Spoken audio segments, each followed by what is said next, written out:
Hi members, Brad here. So let's start with TikTok. So I use CapCut for my editing. So yesterday I go to do my editing of Sweet Tea, and guess what? CapCut is down because it's part of TikTok. So I had to use iMovies yesterday. So totally new software that I had to learn in about 15 minutes.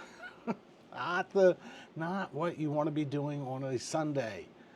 So I'm going to probably edit this, if any editing at all, with iMovie. Hopefully CapCut is back up and running in the next day or so. So I'm looking into other alternatives like Final Cut Pro and stuff like that. But anyway, so one thing I was talking about the other day was preferred stocks. PFFA is my preferred stock. If you don't follow Armchair Income, he did an interview with PFFA yesterday, Sunday. Yeah, he did an interview with them. So I am looking at EIIA. I've had an order for SPMA out there for a few days now, but EIIA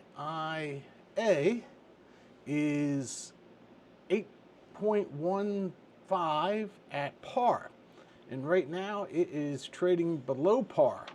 So that is the reason why if tomorrow when the market opens, I may buy EIIA at 24.90. It's above $25. I'm not buying. I'm buying below par. That's uh that's how I play those. I don't buy prefers, or I don't want to buy prefers at above $25 because when they get called, they're going to get called at 25. So if you can buy it below, great. The spreadsheet that's live. So you'll notice that there's a new tab.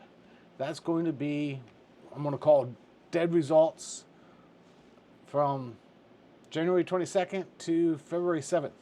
So I'm just trying to capture those because when I buy more shares, and that's the one, if I buy more shares on X dividend date, the live sheet is going to show a different number than the actual sheet.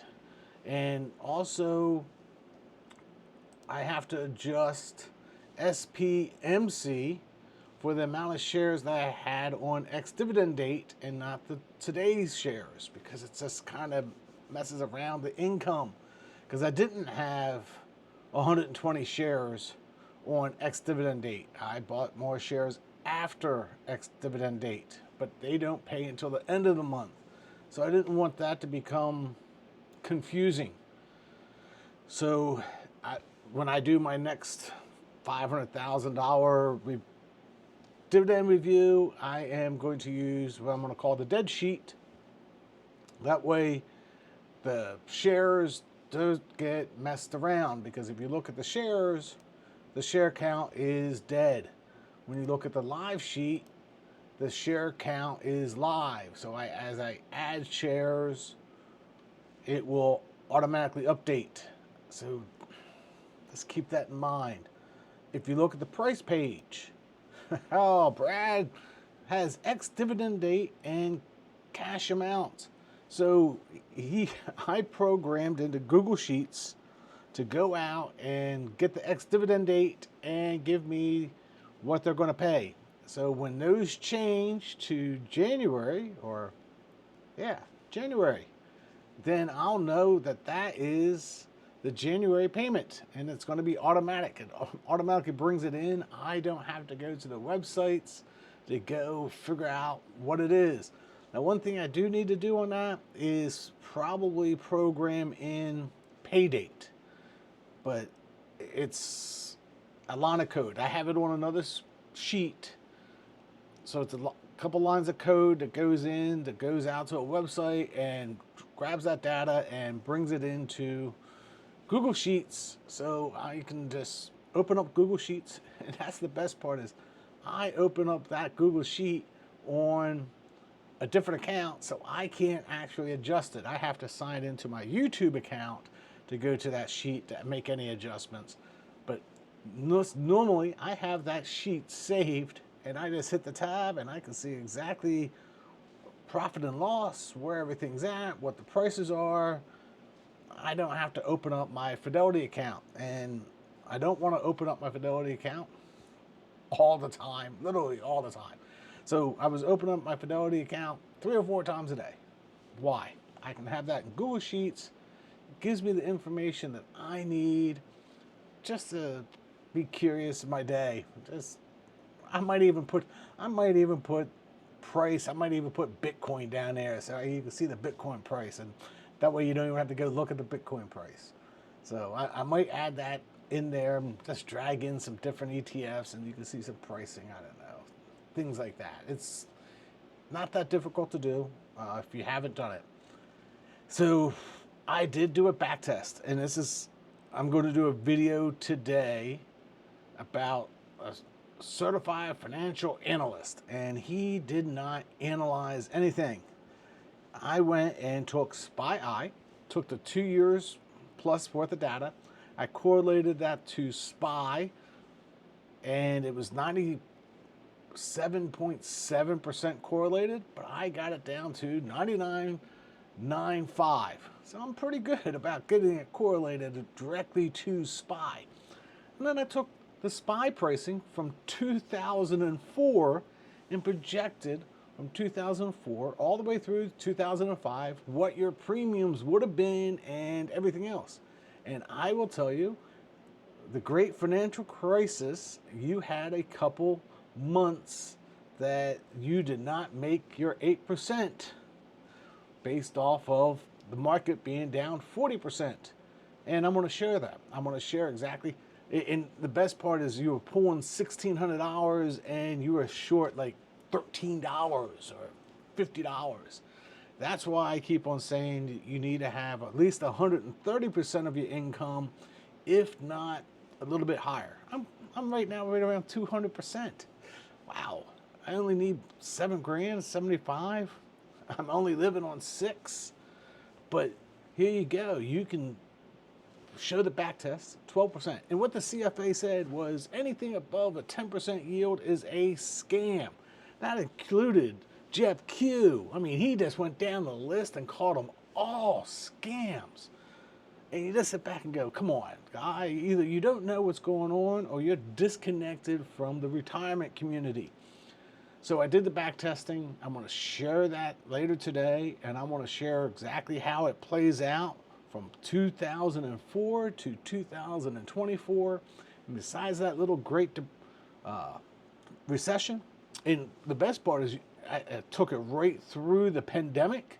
The pandemic, by the time you got to the pandemic and you were reinvesting back in the shares, the pandemic didn't even show up as a blimp. I mean, it was nothing. Nothing. It was just, it's like a little line. It's just like, oh, wow, just kept on going. You never, ever had a problem during the pandemic. And that was a 33% turn down. So you just sit back and go. So the biggest fear in retirement is the first 4 or 5 years. So if it goes down too much in the first 4 or 5 years, that is the problem. And that is, once you get 4 or 5 years of reinvesting dividends or distributions, it doesn't seem to be an issue. What happens is in that first 4 or 5 years, if there was a downturn that happens, it ruins your retirement. So that's why, hey, I always say, hey, you need to have some money sitting on the side. And that's exactly how I'm going to present the video today, is you should have 6 months sitting on the side. Just sitting there. You know, so I do have, full disclosure, I do not have 6 months. That's why when you saw me take some money and I started moving money out, I didn't have 6 months. I was right around the 3. Now I'm closer to the 4.5, almost 5. I'm really going to make that, you need to have 6 months sitting on the sideline. Some guys have 2 years. There's one post, the guy always posts, I have 2 years sitting on the sideline. I think that's a little I think that's a little much. Do I think 2 years is a little much, but that is his risk tolerance. Mine is 6 months, because when I show you the data, I could adjust my lifespan, or my lifestyle span. Do I want to adjust my lifespan? I want to adjust my lifestyle for the extra $100 that I was short that month. I can do that. I really can. All right, that's just not going to the restaurant, or not going out and buying a cup of coffee, or not buying something off of Amazon. So take it with a grain of salt. I think that this back testing really shows that you can buy SPY-I, hold SPY-I, collect your 8%, and be well off. I mean, it ended up going from like $240,000 to over $600,000 over the span of 20 years. Not as good as SPY, and that's 100%. But I was taking 8% a year off my original cost, and I adjust that original cost every single month. And it just shows you how your income goes up over time, and how your account balance goes up over time. And after you get 4 or 5 years in investing and reinvesting, it just shows you that this works out. It's just getting past that original process. So hopefully this explains everything. Take a look at the sheet. I will be updating payout dates eventually. I want to make sure this works before I go through all the hassle of making sure the payout dates, because that way I don't have to go to the websites to figure out when ex-dividend date is. It will literally, bam, tell you right there on the sheet. So enjoy your day, and see you in the next video, and have a great afternoon. New president coming in, and hopefully that gives me back my cap cut later today. Until next time, God bless.